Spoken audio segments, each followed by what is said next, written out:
Yeah.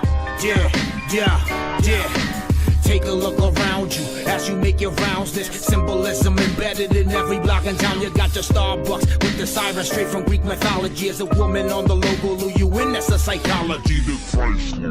Other people have a limit. Weave shows the poems, every word is hand knitted. Separating the mage from the image. Calculated movements make the visions vivid. The Warriors. Well, we are back, everybody, once again for another One Grey Work Warrior roundtable discussion. This is going to be a very, actually, interesting conversation, one that I've been looking forward to. But before we do that, I just wanted to take a quick second to let everybody know that's, beginning tomorrow, it is the first of its kind, the Sound Path to Freedom Music Festival. So please, guys, go check it out. I'm going to let you know right where you got to go. The website you want to go to is www.soundpath.org. If you go there, you're going to get all the information. It's a 3-day event, so it starts tomorrow, goes right through to September 1st. There's going to be so many incredible artists there doing incredible music. It's all about freedom, and I love the way that they say that freedom does need a soundtrack, and are these artists providing that? So please go to the website, check it out, guys. So once again, www.soundpath.org. That is where you're going to get all the information and find out any things that you need to know. That's where you want to be, guys. So please go there and support. And with that out of the way, let's get into this topic. This is a great one. This was chosen by one of our fellow warriors here, and you know them all. We've got them here with us. We got Chris, we got Derek, we got Brandon, and we got Jim. It's going to be great. We even got Jerry, who's going to be providing some his little bit of information that he wanted to speak about too as well. And of course, the man who brought this topic up, and this is the power of the image. Brandon, this was your topic, so why don't you kick this off and let's dive into this very interesting topic you picked. Round number 2, since I've already recorded this. But yeah, this was a topic, the power of the image, been on my mind for beginning of the year. And when Funnel 4 was happening, Conrad Rogas had a song called Talking Image. And when I heard that song, it just resonated with me. So we hear these sayings, we've all heard this religious saying, let us make man in our image. What does that mean? Then we also, have heard these scriptures, thou shalt not worship a graven image. Of course, graven means carved or sculpted, but the whole quote, thou shalt not worship a graven image, or any likeness that is in the heavens above or that is in the earth beneath. So what does that mean? What are they talking about, this image? Of course, as always, let's define our terms. An image is an artificial representation of something, of likeness, a figure, a reflection, a statue, a copy, an imitation, a picture. So it is a representation of something in reality. An image can be a symbol. It can be a picture. It can be a photograph. It's usually something that is visual, So we have the word image, and then we have also the word imagery. I'm going to be using those two terms synonymously because the image is representing something that's kind of singular, but imagery is talking about a more of a broader sense, something that's has a deeper connection to, how the senses, a deeper connection with the, how the emotions. So I'm going to be using those two words kind of, interchangeably. So an image can create thoughts, and it can create mentation. When we take in these images, it creates mental activity. We remember certain events and certain experiences by way of images and imagery. When we recall a childhood memory, when we have that image in our mind of that experience, it connects us back to that place and time. So an image is what connects us to that memory of that experience.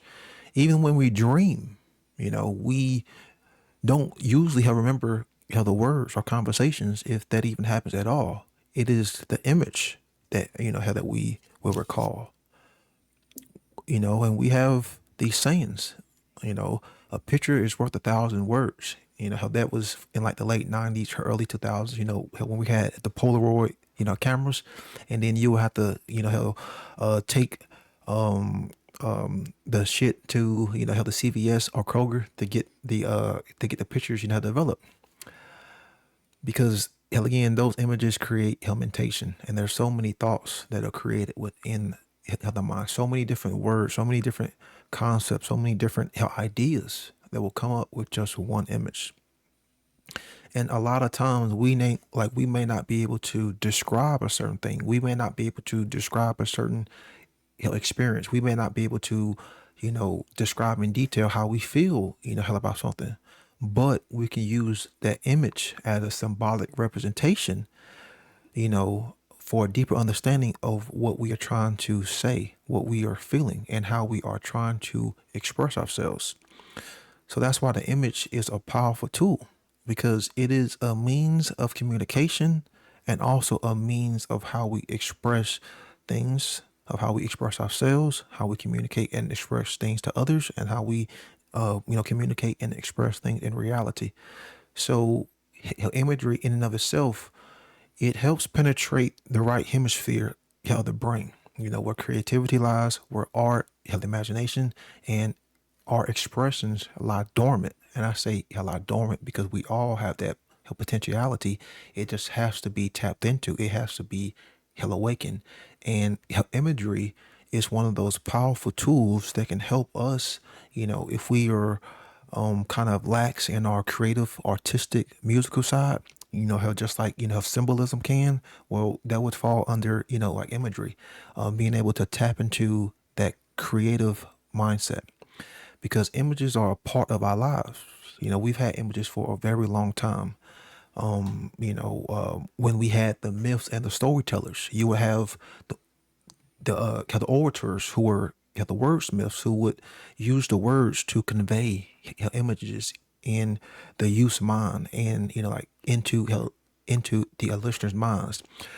Then as time progresses, we started to carve things. We started to carve things on stone. We started to carve things on wood to depict these images. Then we would start to sculpt images. We would mold things with clay. And now we project images. So images have been here since the dawn of mankind. And another tool that images helps us do, it helps us recognize patterns and make sense of her reality. So how images can help shape and sculpt our worldviews and how we visualize ourselves and see those, hell around us.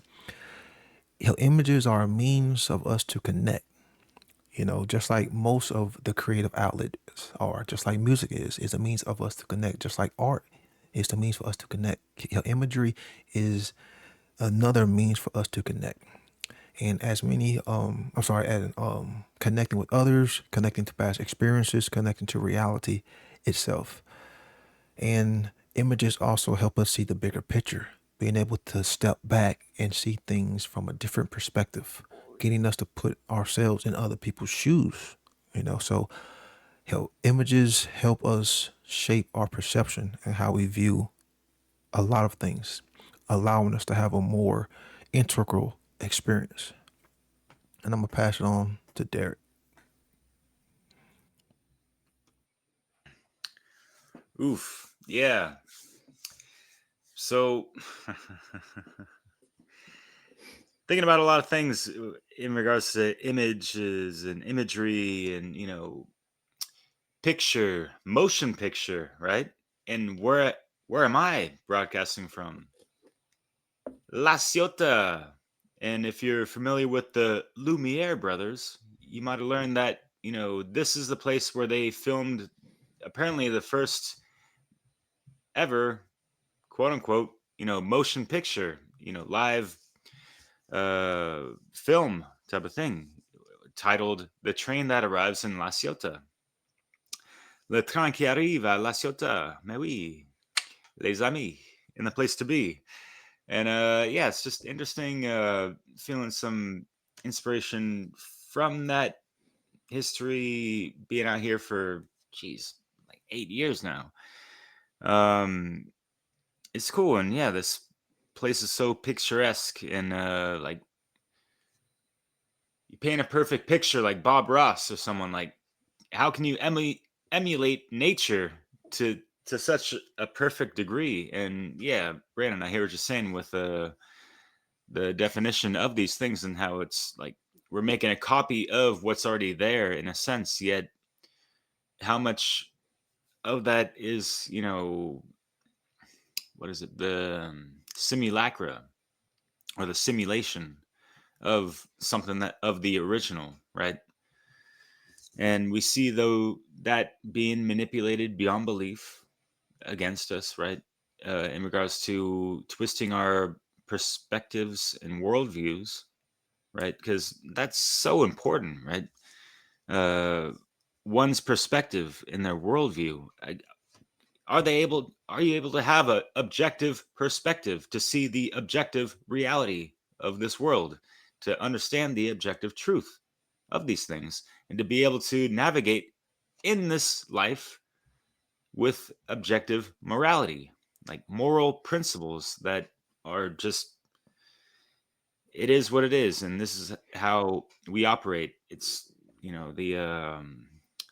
the input output cause and effect aspects of, you know nature, the cosmos.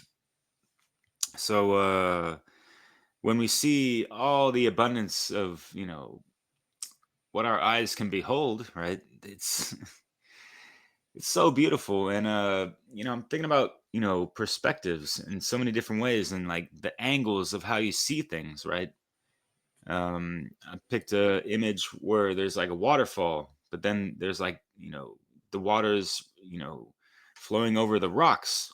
And if you put your head down to the ground, like from an ant's perspective, you see there's all types of waterfalls, like any kind of rock. When water's, flowing over it, that's a waterfall, right? It's not just this one big thing over a mountaintop that, you know what I mean, that we have this um, general idea of, right?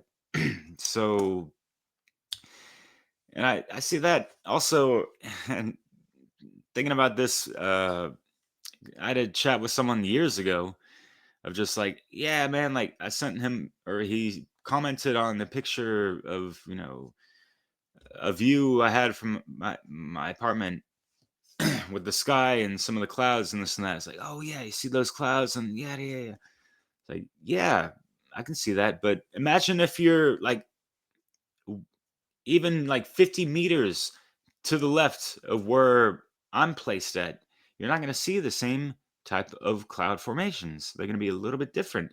Take it, 100 meters, a mile, a kilometer away. It's going to be different as far as, your perspective of these things. 306 degrees, right? So, yeah, it's just a lot of stuff to consider. And was there 360 degrees up in Plato's cave, by the way? And by the way, have you heard about Plato's rave? Just Chris in the house. I just want to throw in some wordplay before you went. So yeah, the perspective, like seeing the forest through the trees and all this stuff, being able to see the whole picture, like how many pieces to the puzzle do you carry, right? And are they the proper, untainted, undistorted pieces to the puzzle, right? No one really seems to have all the pieces, and we just have to deal with it. It seems like it's like this paradox, right? We want to align to objective truth and all these things as much as possible, yet there's so many anomalies out there sometimes, and like all the psyops and overlays and all this other shit, right? So speaking of overlays, you know, yeah, the simulacra simulation. That's an interesting book by Jean-Pierre. I forget his last name. Baudrillard, I think. That was inspired. That inspired some of the writing of The Matrix, at least from the Wachowskis' point. But anyways, so yeah, just to finish this off, like we have an image. It could be something that we create, yes, and we get to see it. It's something to behold, bestow, right? We got our talismans, our logos, our emblems, badges. It could be coat of arms, family sigils, tattoos. It's embedded in architecture, you know? And what do we have in modern times? The modernity of these things. It's like a degradation of the beauty of the image of uh, the reflection of, you know,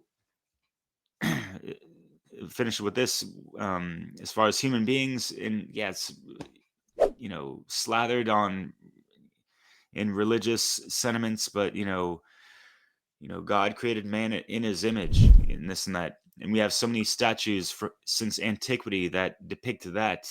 And they were arts and crafts of beauty. And it was just not to be sexual or this and that, even if there was nudity and that kind of stuff. It was just, this is the apex of creation. Man, the quintessential being, right? Are we holding them high as we did in the past?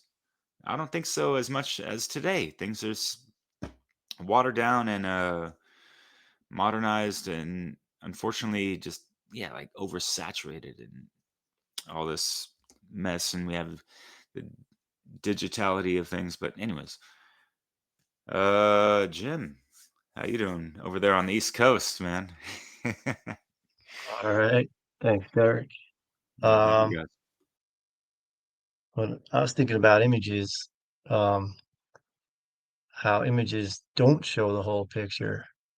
And like now when we have these social media apps, and even I'm like doing it, like you're able to crop out the stuff that you don't want people to see and frame the picture so it looks, the best and edit it and do all these filters and it's kind of distorting the truth of or trying to make it look better. I remember when I went to the pyramids and in Egypt, right? The Great Pyramids, and like I was surprised, like how like usually when you see pictures of the pyramids, you just see the pyramids, but you don't see like the city and all like the pollution behind it. So I was taking a lot of pictures of that, and that was like 20 years ago, just because I was like, wanting people to see, oh yeah, it's not just like in the middle of the desert or whatever. I don't know, like a lot of people know that. So, um, and then right, like people will post their pictures, their images on Facebook of them like on vacation or like only the good thing, the good stuff, like everyone's smiling, the family, but meanwhile, like 5 minutes later, everyone's fighting, but so they're portraying that image, uh, not the picture image isn't really telling the true story. So people do use images in that way. Um, Also, I have been thinking about when I used to travel, there was one image that no matter where I went, and I went to some like really remote areas, there was one image that was always there. Can you guys guess what it is?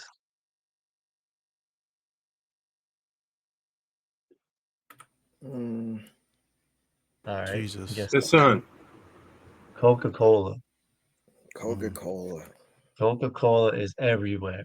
No matter where you go in the world, you're gonna that's one image that you're gonna see, right? And then I was just heading upstate last week, a few hours drive, and as you're driving up the road, you always see McDonald's.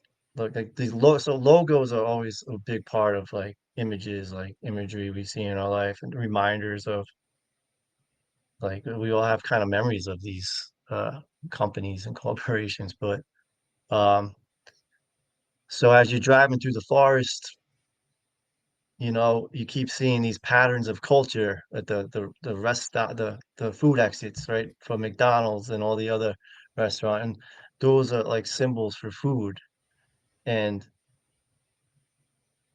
those are like the patterns we see for food now. But I think about like how in the past, before, we're so inundated with all this imagery and all these signs, like way so much more. We just like even take it for granted, or we don't even realize how much. Oh, it's like so much, even more and more and more, especially with the phones now and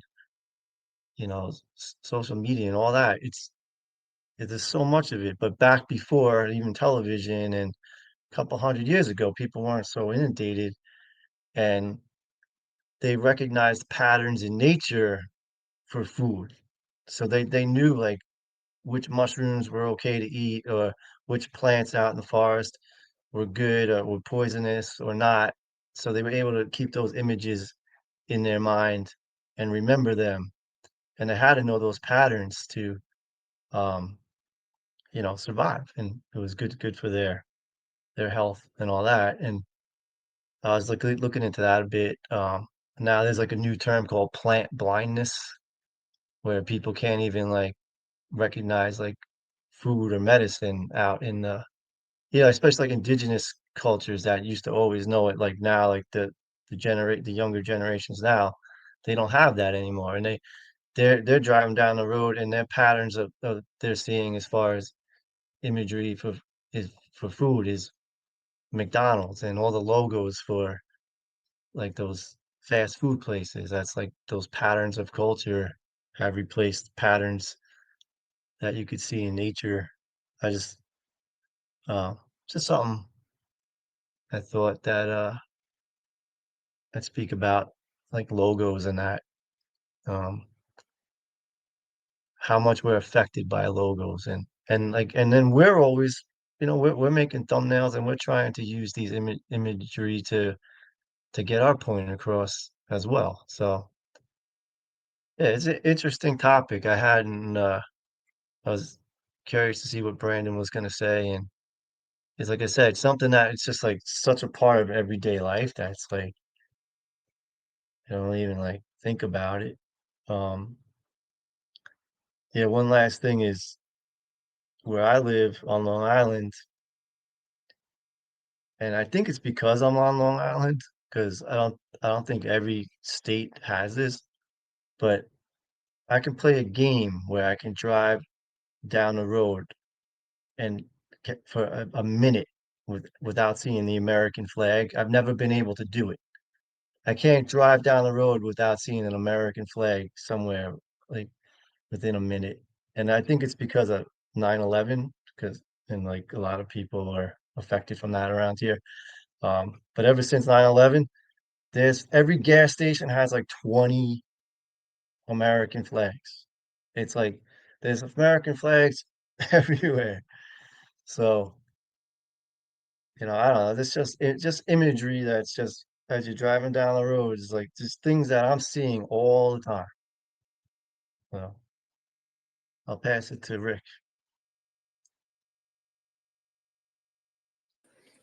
To me, then, wow, you guys bring up this was a great topic, Brandon. It really was, and I think we probably all think about this a lot. I know I do.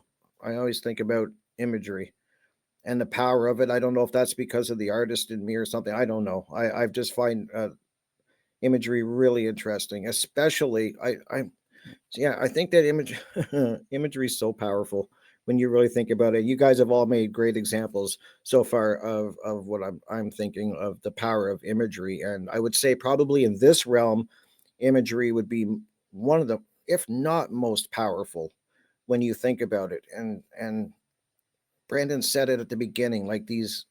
I think of my life as images. When I think back, it's like in at least for me, I think of it in like image like slides, these moments in time, and that so there's something with imagery that's fascinating to me. And um yeah, I think it's most powerful. And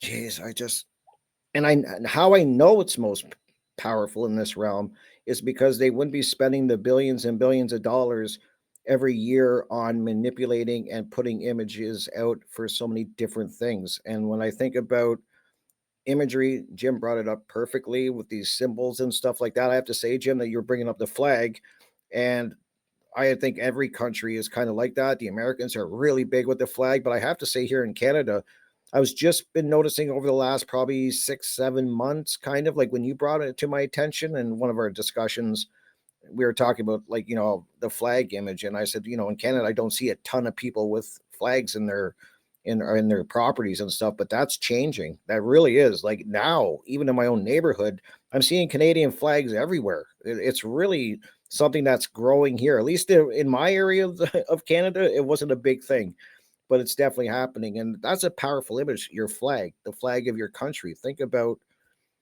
that alone. And I just think that, yeah, the power, they wouldn't spend the money that they do on imagery and getting it out there, and with all these different logos. And you can just, like, all of us can name logos that if you just see it, they've done such a great job of getting that image out there. And you got, like, you got McDonald's, you got, name it, McDonald's, you got what, Starbucks, you got Coca-Cola, as Jim said. All of these brands, these images, they're so ingrained into it. And geez, it's just, and I'm also not just imagery, but when I think of imagery, I think of also like sigils, and that was brought up as well, in symbols and the symbology and stuff like that. And what I'm really fascinated about, always happened, is the occulted imagery that's out there, like to me, the social engineers, to me, I always say it's like their language. They really do speak in symbols and imagery, and because it tells so much, I think, these images. And if you know how to read it, you can kind of, you learn about it, you can start to see this hidden language that I think they communicate with. And I think of, geez, I think this is such a big topic that you can come at from so many different angles. And I'm trying to stay kind of focused on it, and just, but when I think of like some of the images that are really powerful, like what comes to mind, like that can be, that are this manipulation, I think of like a pentagram. You know what I mean? You have the pentagram, but then you also have how it is, they can invert it and it means something totally different. I think of the cross is another one. How this inversion, where you have the cross and then inverted. And then I've even had a discussion with somebody earlier about the Starbucks logo. Apparently, if you flip that, you get some kind of weird imagery out of it and stuff. So I think that goes on. That happens with a lot of the logos out there. They have this hidden meaning if you understand the language in the symbology and in this imagery. And geez, I don't. I'll save that for the second go around. I was going to kind of touch on something, but yeah, I think I'll leave it with supposedly that Starbucks, it's like the Aquarian fish people, and if you look at it, she looks like a mermaid spreading her legs. If you ever want to try looking at that Starbucks symbol in a different way, I would check out Freeman Fly's work on that. Yeah, like, isn't that crazy? Like, yeah, like all these, and the more you look into it, as you just said, Chris, like you start inverting things, and I would encourage people to look up a lot of these images and then kind of the meanings. And it's such a big thing when you kind of, once again, you look at it for the first time, it's overwhelming when you start to see all the imagery and how they're manipulating it, and it's only getting worse there. And that's how I keep saying, it's powerful because they're manipulating it so bad, to the point where I worry, when are we ever going to, maybe we're never going to truly see something authentic again.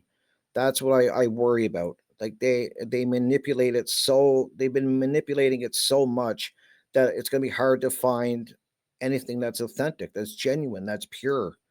And that disturbs me. And I think of that with the health industry and all of these things, where this is all these images that are manipulated, and how they steer people in wherever they want by this imagery, this false imagery that they put out there. That's so damaging and powerful if used in the wrong way, which it seems to be at this current state in history. It is in a lot of ways. So, but I'll leave it at that, Chris, and then I'll come back and wrap up what I wanted to say about that. I'll hand it over to you because, yeah. Thanks, Rick. No problem. Thank you. Yeah. Picture this, right? Picture yourself on a beach with your feet up, the drink in your hand, right? You conjure up this image, right? Conjure. Let's talk about the word a little bit. What came into my head, I like the green language. My mind always goes there first, like Derek, the The mind is climbing, looking for more rhyming, that kind of thing, on the right timing. But I'm like, I mage. What's a mage? So I looked up mage. That's like these sort of ancient times mystical people that were magicians of sorts, right? Magician, mage, magician. That's where that word. They both come from a similar root. And then I looked up the word image, the etymology, and there's some interesting. If you look through, I like Edym Online because they'll give you a series of ways of looking at it. Latin imaginem is described as copy, imitation, likeness, statue, or picture. Also, phantom, ghost, apparition, which kind of gives that different flavor, like the mage, right? A projection. Idea, appearance is figuratively. But imitari, the stem, means to copy or imitate, as has been discussed. So I thought to myself of almost like the way our shadow is left on the ground when the sun, you could say, is the shadow real? Yeah, it's just as real as you are, but it's definitely not the same thing as you are. And what's interesting about images is, like Brandon was describing, there's these still shots. Do our memories or even seem like they're these shots? And often when I search through my memories, I almost find these like moments, and it's kind of like a still shot, but it's somewhat abstract and hard to get a hold of. And the thing about that is that reality is not standing still, and it never is. It's always changing. It's dynamic. And that's one of the most amazing mystical things about this reality that we're in, is that it is never still. So an image, in a way, when you think about it, is always it's an impression, but it's not the thing. It's like your foot goes into the ground and it leaves this impression. It's not your foot, it's the impression of your foot. And the problem with modern viewpoint and belief systems, be it government, schools, educational systems, all these things I describe as the walls of the Tesseract, are inventions of ways of thinking about things, ways of imagining things. And I always think of imagination, right? It sounds like I mage nation, or I made a nation. I made a nation. I make a nation. There's all these different ways to think about it, but in a way, we're all collectively projecting what we think should be, and we're getting this result, right? And as been described very eloquently by Mark Passio on whatonearthishappening.com, the way manifestation really happens in this realm that we're in is things start in the realm of non-physical realm, thoughts and ideas, and then when they begin, when an idea becomes a thought process and then a plan, it can be manifest into the real world. And so it always happens in that order. And that's where we kind of look to Plato's cave and we think about the projecting the shadows on the wall. But this whole reality out there that's other than that, a whole nother thing, a whole nother world that's way more 3D and way more bright. And so that is the actual truth of the reality, that we are in a matrix type situation, because the mass of our world around us is really way over focused on the material world. That's part of the mental condition that's causing the problem, is that we're not seeing that reality is more so about morality. It is more so about love and care than it is about physical things and images, right? Those are just little tools we use in the process of learning care in this realm, in these bodies, right? And of learning to experience.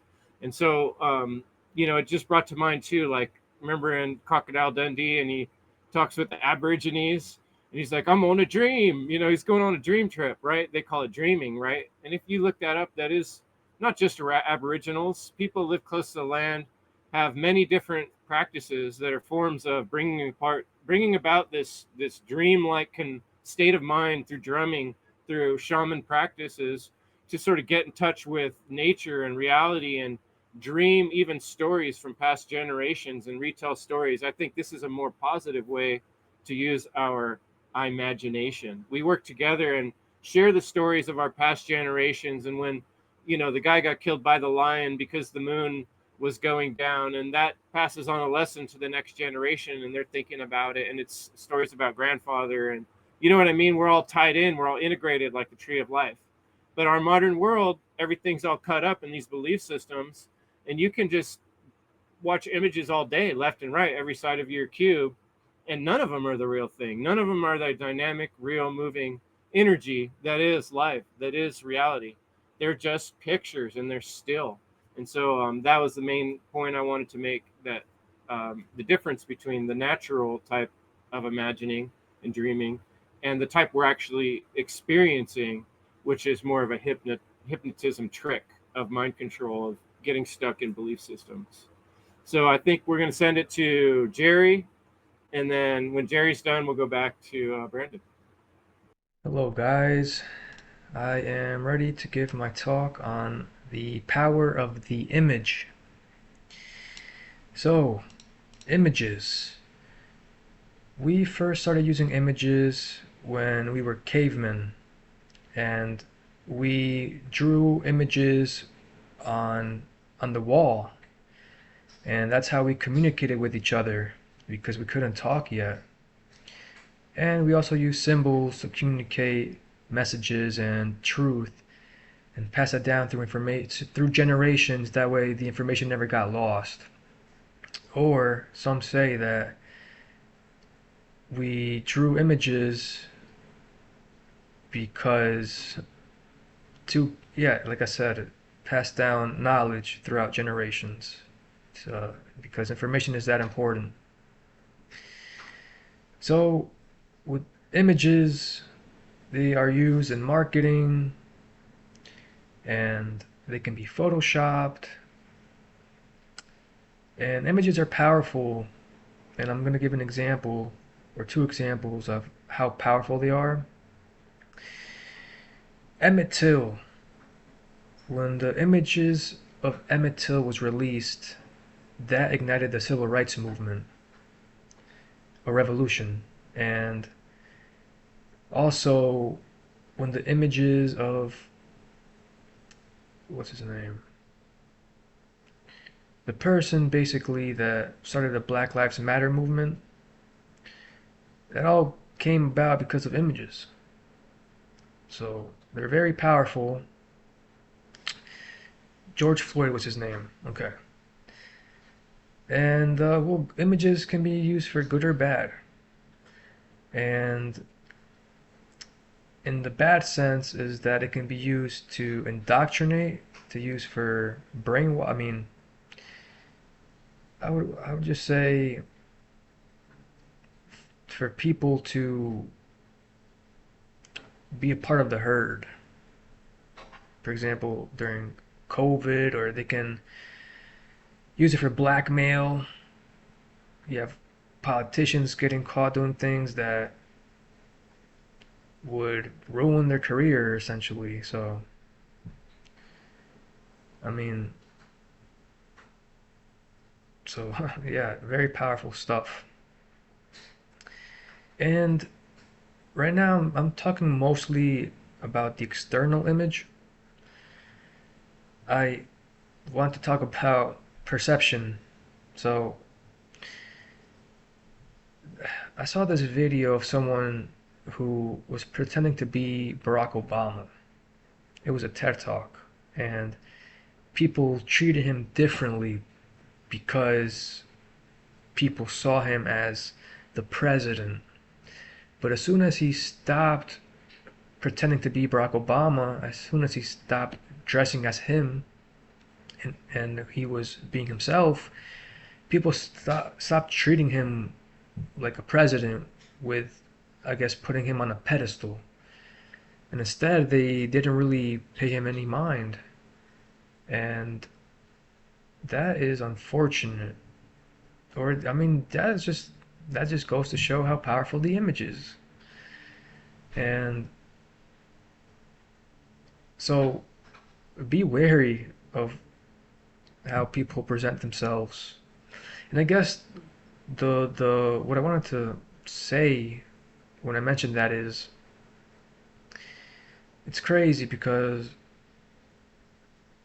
I mean, I guess just don't judge a book by its cover, right? It doesn't matter what color your skin is. What matters is the content. Okay?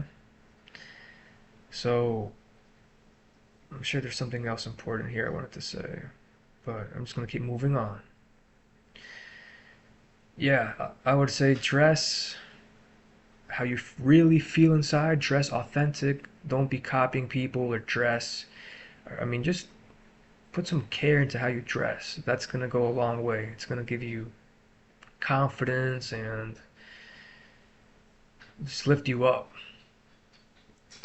And I'm going to talk about the internal image now.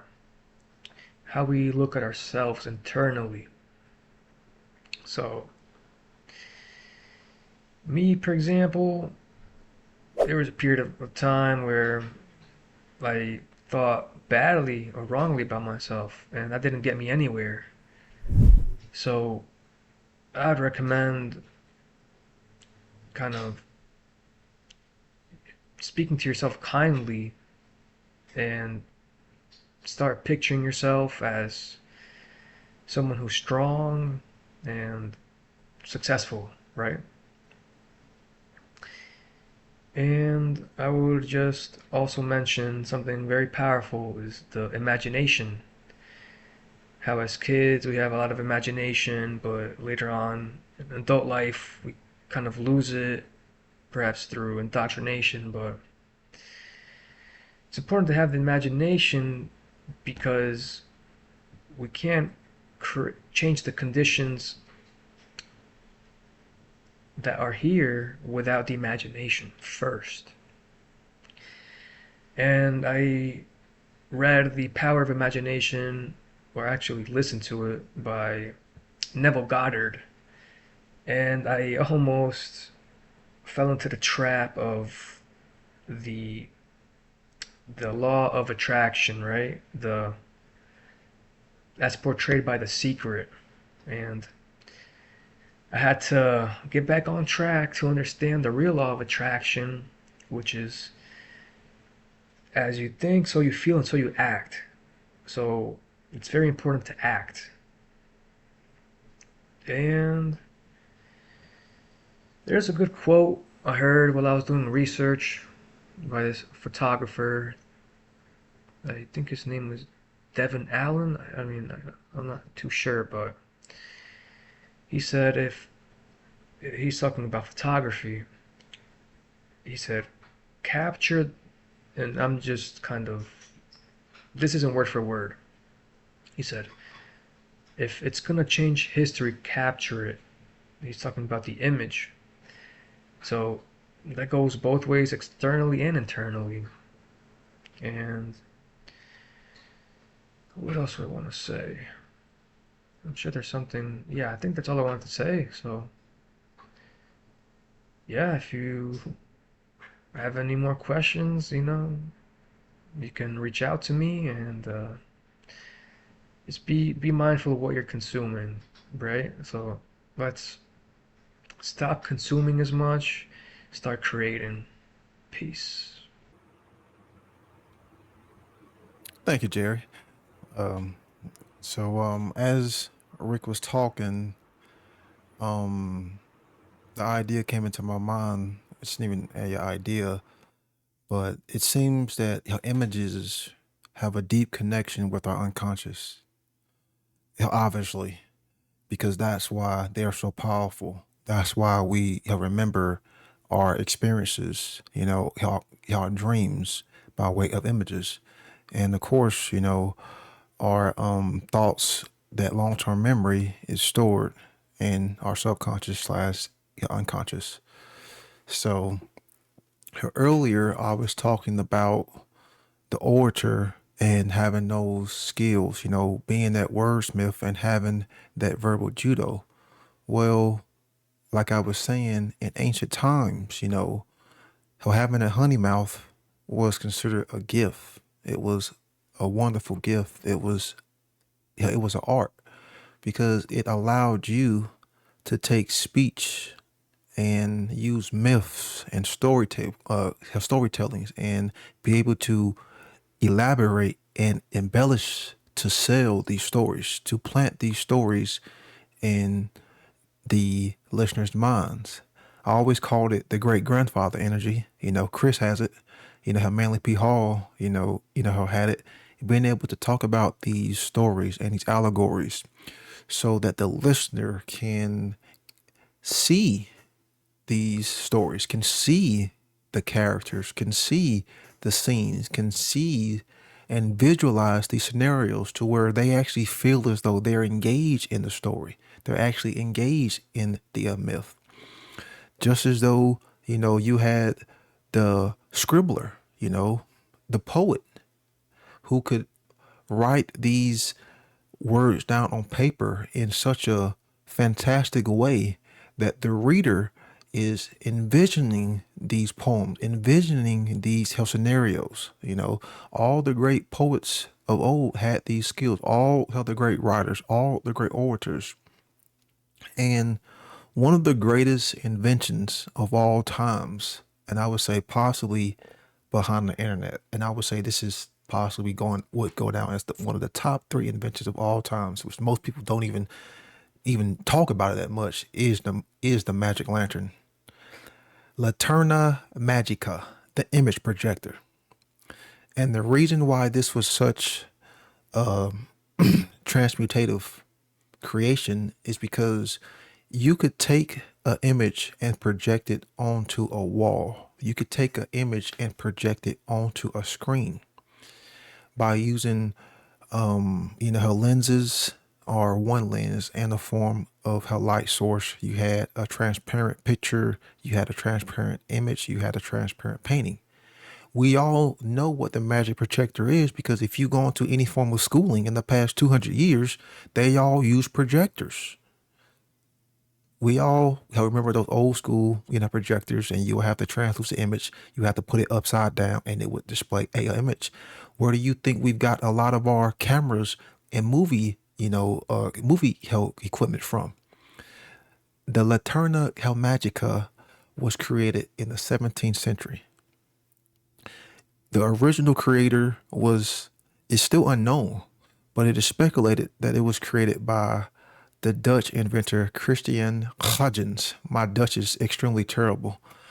But there was another inventor by the name of Athanasius Kircher who have said to have helped improve the design. Some people may have said that he created it because him and Huygens, you gotta put that Dutch in there. I'm butchering it, but they were good friends. So some people say that Kircher, who was a Jesuit, possibly will go down as one of the top 5 Jesuits to ever have existed. But, they talked about this device in a lot of their occult teachings because this obviously came out of the occult schools. That's why it was called the Laterna Magica. And what this did at the time was, in the 17th century, when people were very superstitious, you could project the image onto an actual screen. This was life-changing because they understood the power that came along with that. And there was a very allegorical story from the Arabian Nights called Aladdin and the Magical Lamp. And I've always found that story to be symbolic of what the dark occultists were trying to do. And if you're familiar with Aladdin and the magical lamp, I'm not going to go into full detail about what the story, but the quick rundown is you had this evil tyrant and he heard that there was a magical lamp. This lamp could grant wishes by way of projecting a genie who would grant you whatever you had desired. So he got a peasant by the name of Aladdin to go and find this magical lamp. So when you look at the words lamp and lantern, they are damn near synonymous terms because they both have to do with light. Light was symbolic of knowledge. Knowledge is food for the mind. So again, we're talking about mentation. We're talking about the mind. Well, if the lamp was able to grant wishes, what has always been the biggest wish for the dark occultists? to eliminate free will. So being able to project the image onto a screen, onto a wall, also means with enough time you can project images into one's consciousness, project the image into one's minds. So when you look at the term wish, a wish is something that is usually unobtainable, but you still yearn for it. Well, a desire is something that you deeply want. So a wish and a desire are not the same thing, but they are darn near relatable terms. And when you desire something, it's usually going to be on your mind a lot. It's going to be running through, your mind. It's going to be on your mind a lot. So you're going to crave it. So when you have in the story able to grant wishes, hell again, if you can project the image onto a screen into one's consciousness, can't you also grant them wishes? You can fulfill their deepest desire, you know? So we see the image being projected of the ideal man and the ideal woman, something that most people desire, something that most people wish for, something that most people yearn for, something that most people crave. You go on these magazines and you see, like how the male, with the six pack, or you see, how the woman with all the Botox and all the surgery, like the fake boobs, the BBL, creating this false image in people's minds. And then subconsciously, they're like, oh, I desire that, because with the image comes along other things. Then they attach themselves to that image. They connect themselves to the image because they yearn for it at a subconscious level. But it's not obtainable. It's not obtainable. So then therefore, you try to harmonize with the image, but you can't, because that is a proxy. That is a fake thing trying to fulfill an inner, deeper, darker desire. So what does that do for the individual? Well, it usually leads to, negative consequences, a lack of self-worth, a lack of self-esteem, a lack of self-love, more self-hate, because they're trying to be something that they are not. A lack of self-confidence, a lack of self-respect, a lack of self-worth, a lack of self-care. And these images are projected largely toward children, largely toward young little girls who are still, developing, who are still growing, who are still trying to understand things into reality.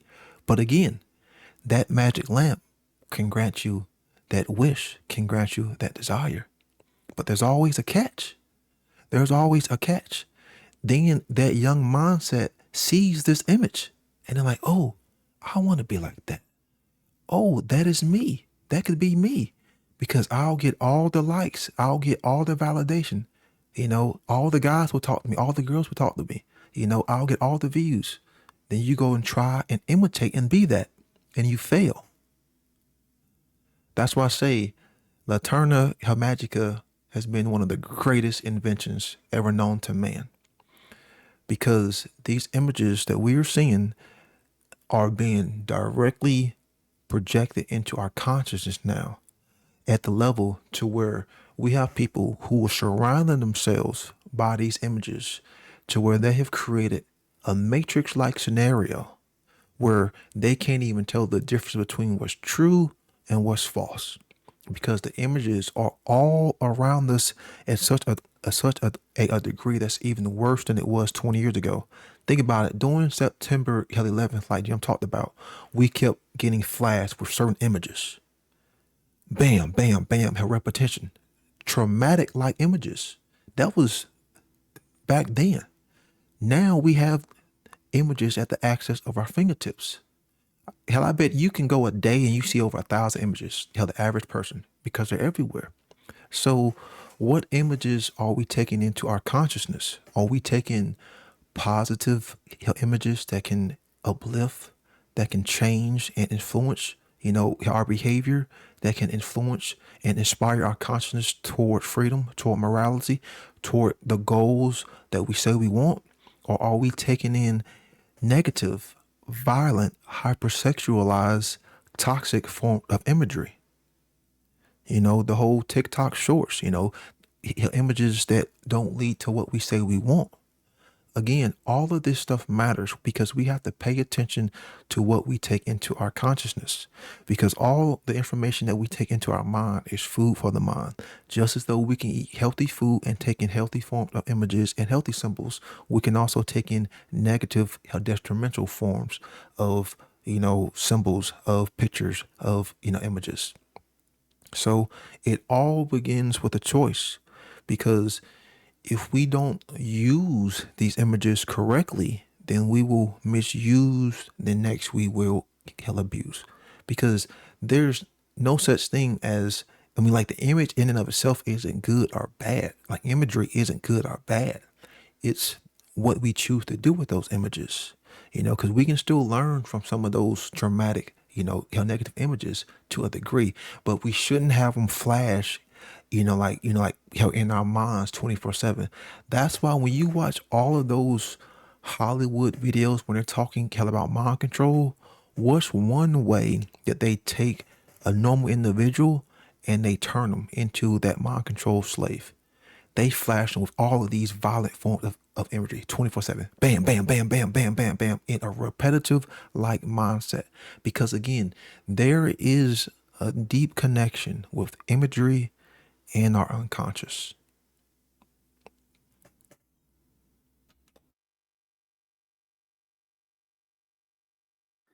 Yeah, me thinking about Clockwork Orange, with the guys like, but he was shown other images, to correct his violent ways, but, insidiously in all that nefariously enough, the media is doing that with feeding us, all types of bullshit slop.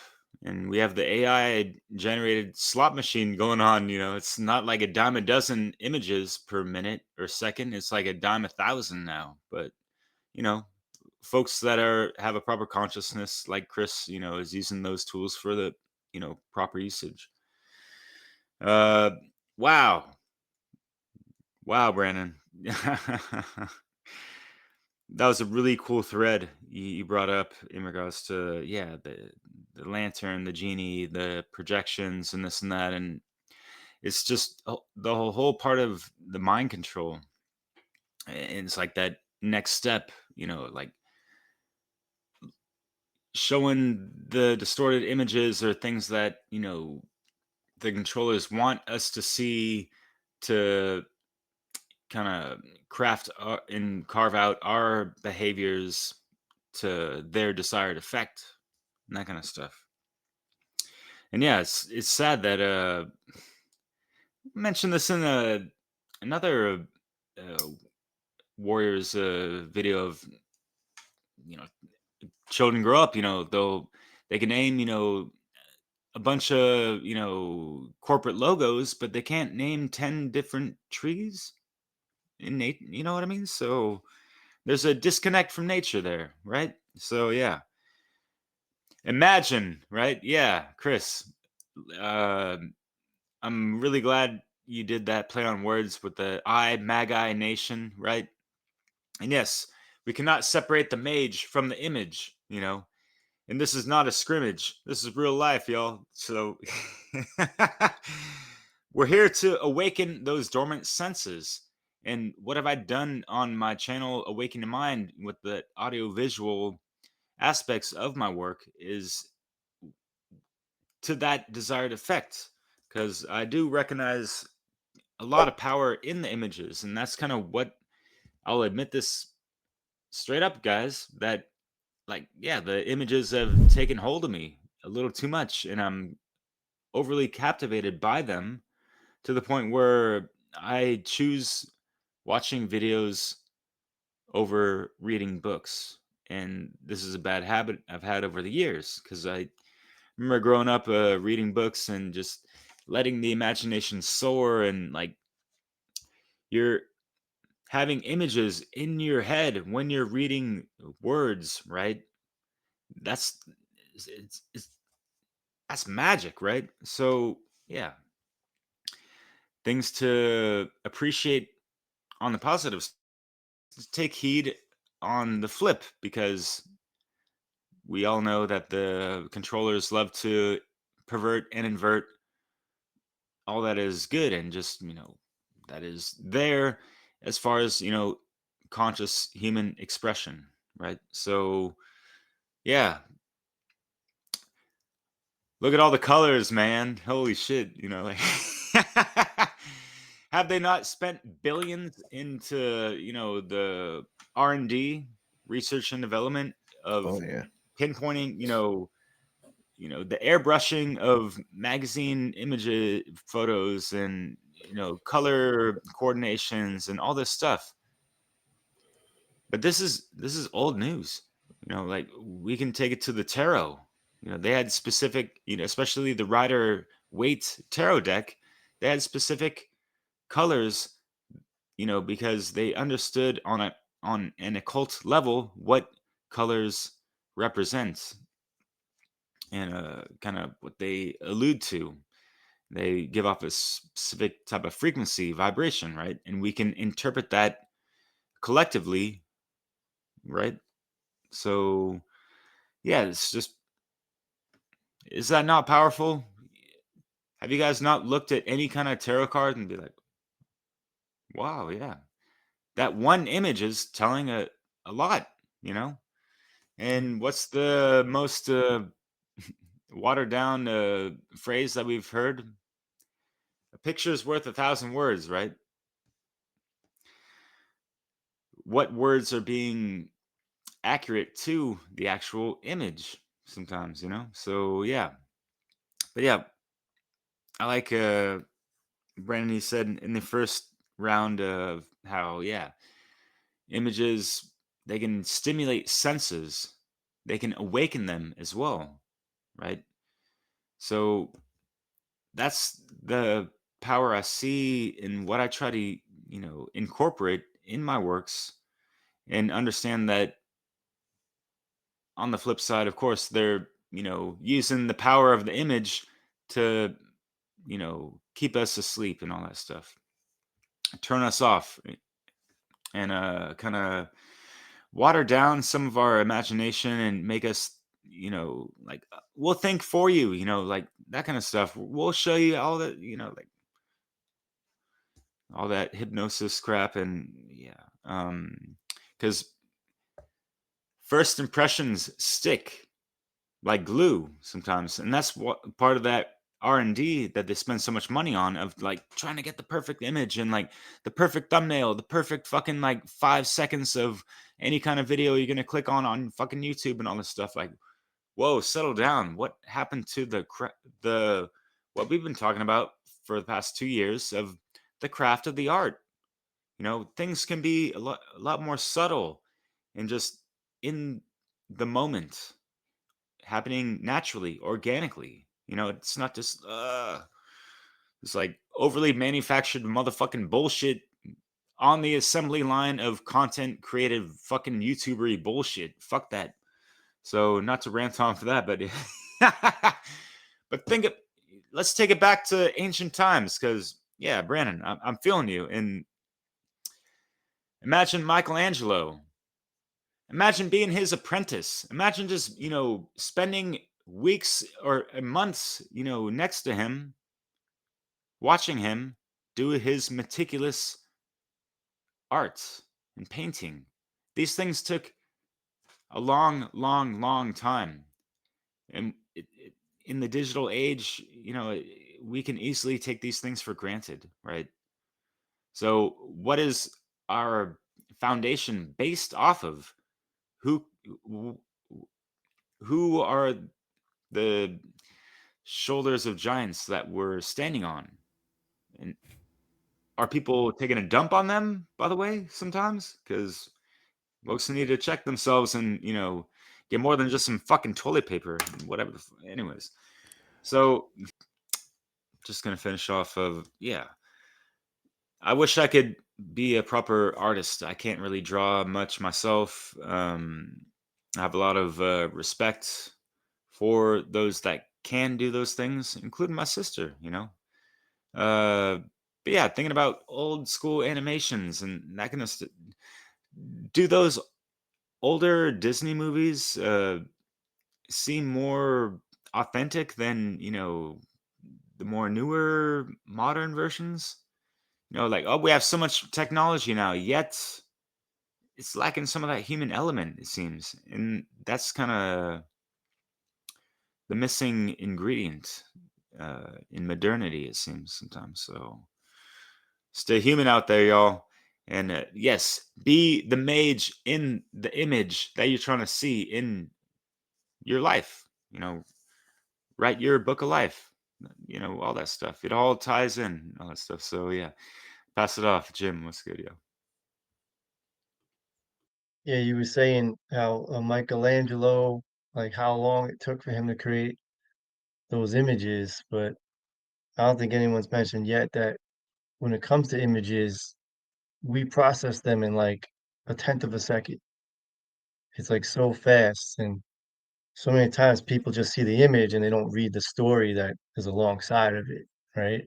And they're just getting that image, and most of the time when it comes to like the news, if you're seeing like a newspaper, it's projecting fear, right? And that's a big tactic that we all know about, we talk about. And yeah, it really gets me with, I don't know, like why I was lucky to realize or get the awareness of what like the mainstream media was doing. Like you start to see it for real, like all the fear and the images and the stories they're telling. And like I know, like if I my mom, I could tell her that this is what they're doing, and she has no awareness of what's really going on with these images. And then the commercials come on for the pharmaceutical, and then they're showing like happy sick people. It's like uh you know what I mean, and playing like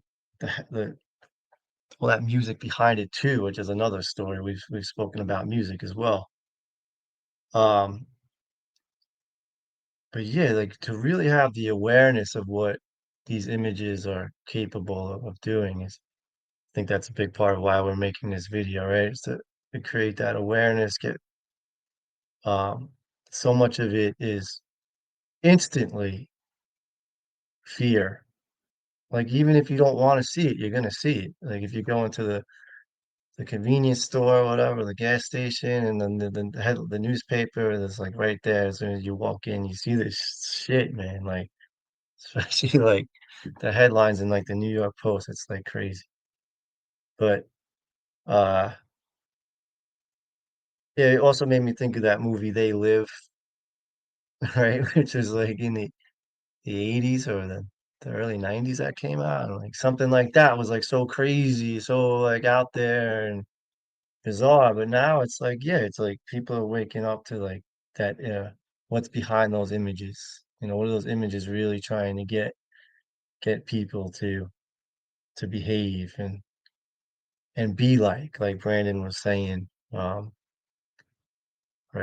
It's getting people to behave and want to be a certain way. And yeah, there's not too much more. I think the main point of this is just how instantaneous those images can affect people, and people aren't going after like the whole story. It's just bam. And maybe most people think that Michelangelo was a teenage mutant ninja turtle these days. That's about it. But uh Rick, you're up, man. Why, thank you. And once again, gentlemen, this has been such an interesting topic and conversation. I really am enjoying this because this is, once again, things I really like thinking about and have thought about. And I would, what Jim was just saying, I would say, you were bringing how like quickly images can affect you. And I would even say, you don't even have to see the image. We've learned that with subliminal messaging, where they did experiments in movie theaters where they do it so quick, flashing these images, but the subconscious mind picks it up, and it does affect. It was affecting the sales. They would flash like popcorn or pop or whatever, and it was this subliminal imagery that they were casting that your eyes aren't picking it up and you're not seeing it, but your subconscious is, and it does affect you. That's so powerful when you just think about that aspect of imagery alone. So I love that Jim brought that up. And once again, Brandon, you bringing up the magic projector. That's so cool. Like when you think about that, and you make a great point, that because I was thinking, like, as you said that, I'm like, what did we have before this magic lantern, like this magic projector? Well, you would have like I guess written word. You would have art, so you could express yourself through art and writings, and then maybe even stories, like verbal stories and tales that you would tell, I guess, around the campfire and stuff like that, and even music. I guess I'm just trying to think of different ways we would bring images that we have in our mind to other people, and then the creation of this magic projector just would change the whole game. And that is so powerful. Oh my god, like think of that, taking those images and actually putting them on a screen before somebody, and getting that out, and which it, like as Brandon said, it changed everything. Like it changed the shape of everything, which has led to where we are now, and then to internet and stuff like that. So wow, that's another whole topic right there. But geez, really cool the points that you guys bring up. That's what I love, because you guys come at it. We all come at it from kind of different things, and it comes together beautifully. And Derek, you do amazing imagery and stuff like that. You are way more creative than you give yourself credit for, my friend. Oh my God, like the imagery, the thumbnails that you do, that's an art of you doing with mixing music like you do and bringing music to people and stuff like that. This is all very powerful, and this is all imagery as well. So I mean, my hat's off to you. I think you do a beautiful job at what you do. So I just want to say that, because you are an artist. I'd like to say, um, and geez, I'm trying to think how I want to land this. There's so very many ways you could go, but I would probably, and it was Brandon was saying, like with the imagery, what's really interesting that you brought up is that, what can they control with that? And I think Brandon said free will. Like you can actually manipulate people's free will and shape it. Gee, yeah, it's just, yeah, think about that. I just think about that. And when you start diving into this and thinking about it, you really start to see how they do, how kind of like behind the curtain of what they're doing. Like the Wizard of Oz, you get a glimpse in behind it when you see it, all the things that we've mentioned, and then looking at the symbology and the inversion of symbology and all this, what we're discussing, you start to see behind the curtain, and it becomes clear of how they are manipulating people with something that is so powerful. Once again, as I said, they spend billions. So much research goes into all of this, into affecting the images that we see in whatever form it would be. And there's so many different ones. And so I would say, when we think about all these images that we are all bathed in and are all susceptible to, and they're around us 24/7 pretty much. Uh, that's, and I think of who are the biggest um, users and using it to its maximum effect, good or bad. And we kind of all touched on that at some point in this conversation. Who's using this against us? Hollywood, definitely. Like Hollywood industry is filled with imagery, obviously. I would say the music industry, really, I can't think of many things that aren't affected by this, but I'm trying to think of some of the big ones. Definitely, as somebody said, the beauty industry would be one that would really stand out. And then definitely government, and especially religion, all using imagery to manipulate us. And once again, as Brandon said, manipulating our free will and steering us like those. And I would say, how are those images that you are taking in? How are they?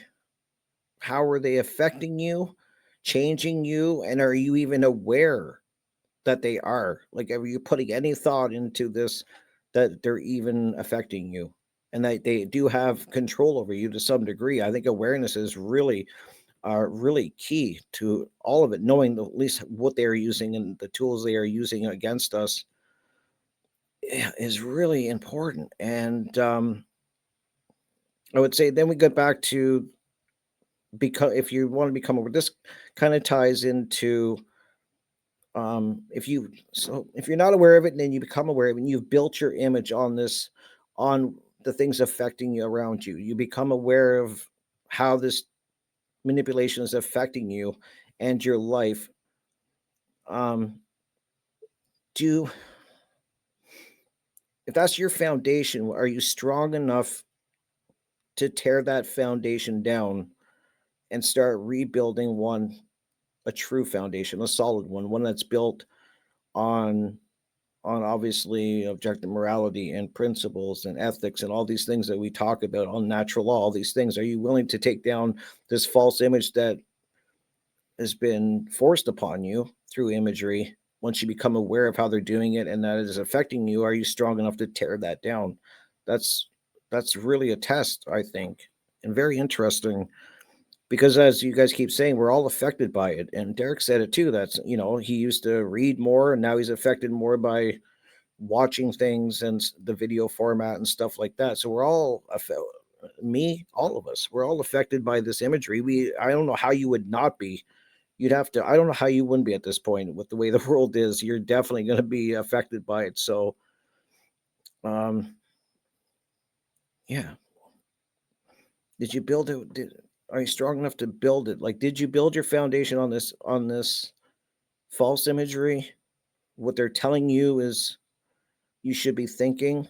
What you're seeing is what you should be. Because I think of that too. I think of like how they have this, through this imagery and this manipulation. They're telling you what food you should be eating. They're telling you what movies you should be watching, what music you should be listening to, what's beautiful, what's not beautiful.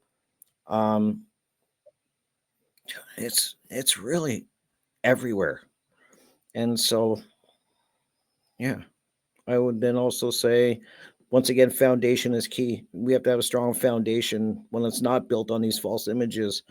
And I would call that, to wrap up what I want to say, I would say that this is part of your inner work, which we call shadow work.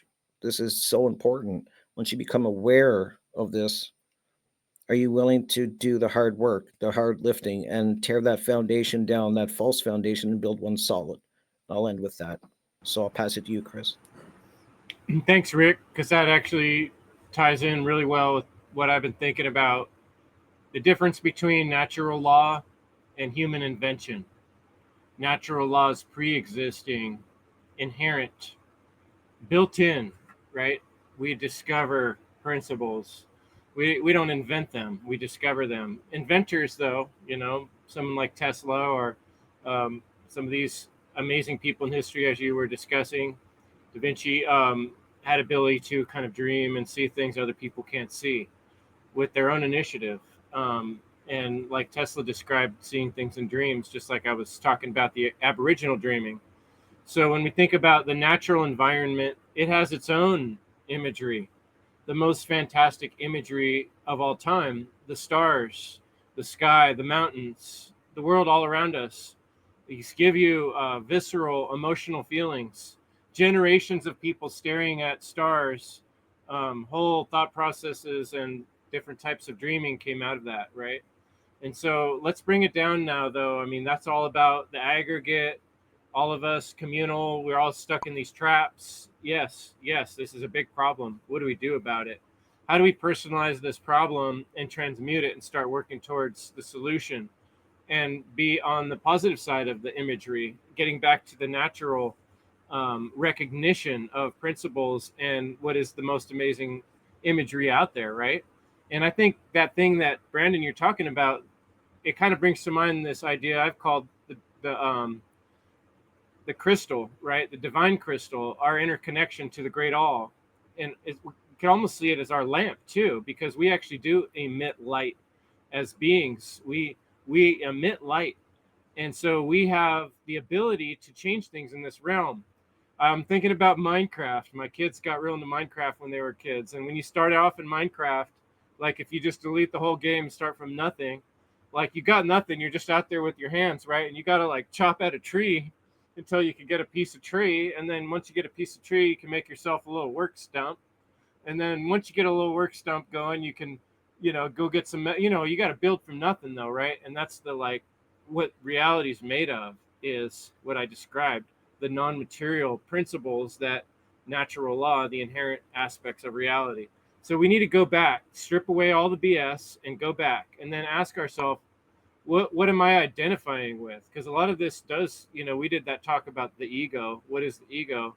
Everybody sees in the modern world the ego as a negative thing more often than not. It's often brought up in a negative connotation, partly because of all these projections of images we've discussed that have said, oh, men act like this, women act like this. Look at these pictures on the screens.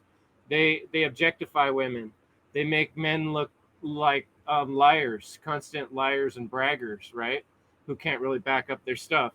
And then these doctors advertising cigarettes and the bernets, or the masks, stay home and wear your mask billboards, and feel weird if you're different than others. These all objectify people and put them into classifications, and they make people get sorted into smaller boxes. But we need to reintegrate and ask ourselves, what am I, and what am I creating?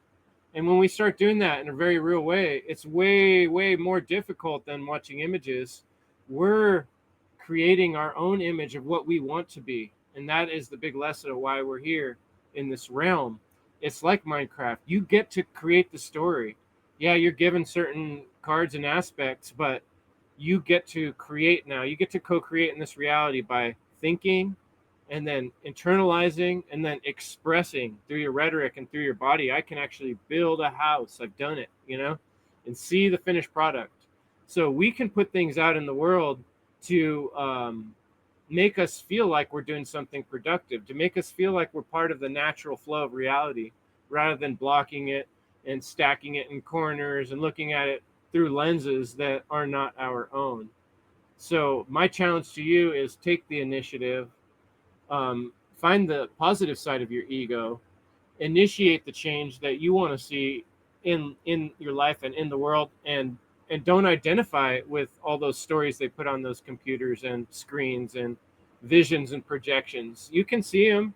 They're going to be flashing around in your head, but you don't have to follow the orders of them. You don't have to be that story. You can reconnect with your inner light and project what you think needs to happen in the world to make it better. And that's the kind of thing that we're projecting with what we do here on the One Great Work Warriors, what we do on the Freedom Under Natural Law conferences, which Ignite is coming up in February 21st and 22nd. And what's happening this very coming weekend in Philadelphia at the Sound Path for Freedom, which I'm going to be there to see it live in person. And that's an image I want to keep in my head. And I'll be snapping some images while I'm there, trust me. But I've noticed a lot, even with that, taking the pictures from being a dad, taking pictures of my kids. There's an aspect of it that takes you out of the reality of being in the moment when you're looking on your device to check your picture, And so even there, we have to find balance, right? It's neat to save these images, but you're missing the real moment, which is dynamic and moving, and it's not instantaneous, like Jim was saying. I think we need more images of Jim in the world. I'd call them Jimages. No, but Jim puts out a lot of good material, and so does Rick, like on his radio show, talking about good stuff constantly. Brandon, 24-hour live streaming every week, showing up with us, putting out images of the way that we want to see the world. Derek, hundreds and hundreds of videos of soundscapes, images of all types, imagination for us to dig into our emotions and feelings and find that what I'm talking about, that initiative we need to make the decision to do things that are right, that you're going to look back from another generation and be like, man, good thing that you did that. Okay. So that's my encouragement to listeners. Awesome. I think that's about it for tonight. It's been a fantastic conversation. I appreciate hearing all your inspiring words, and even the parts that are hard to hear. Thanks for bringing them up, guys. Thanks for being warriors. Appreciate it. Yeah. Can I just add one thing, Chris? Is leave somebody with an image, because we're talking about image. I had to pick this up because it's called Liquid Death. Oh yeah. And I'm just like, what is going on with the image? Like, I mean, just think about that. I just want people to think about that. It's got a skull in the front. Of course, that's why I bought it, because I love anything with skulls. Go figure. But Liquid Death, and that gets into the power of words and if it imprints on things, all of that kind of stuff. But yeah, just wanted to bring up that image. And it's water, isn't it? It's Yeah, just it's just supposed water. to be water, but Yeah. funny how they call it Not liquid. exactly the Yeah. water of life. Yeah, Right? so I just Yeah, thought it was water really is life. interesting. Yeah, The I water remember of the first time I saw that, I was like, what the fuck Well, is they this? do, death cells, and so do titties. They hide the word sex in the ice. Have you seen that on the Yep. advertisement for the alcohol? And then the skulls turned out to be, people love it. We're fascinated with it because we're living fear-based lives, right? And that's why I'm saying we need to flip that script. Instead of leaving fear of this next image they're going to show us, live in the interfaith and trust that I know I'm going to be putting out some positive images to counteract that BS, So that's the current you want to flow in rather than getting blown away by their death bullshit. yeah, exactly. And well, liquid death. I think they claim that the reason they call it that is because they're trying to eliminate plastic water bottles and stuff like that. But then you find out if you do a little research that these cans are lined with plastic. So it's like they have their story of why they got the name. But I'm just who knows. I just thought Microplastics, anyone? exactly. I just thought it was really interesting to kind of show that at the end because we're just talking about imagery and yeah, interesting. Great chat, guys. Much love, and we'll see you all next month for our next One Great Work Warriors episode. Thanks.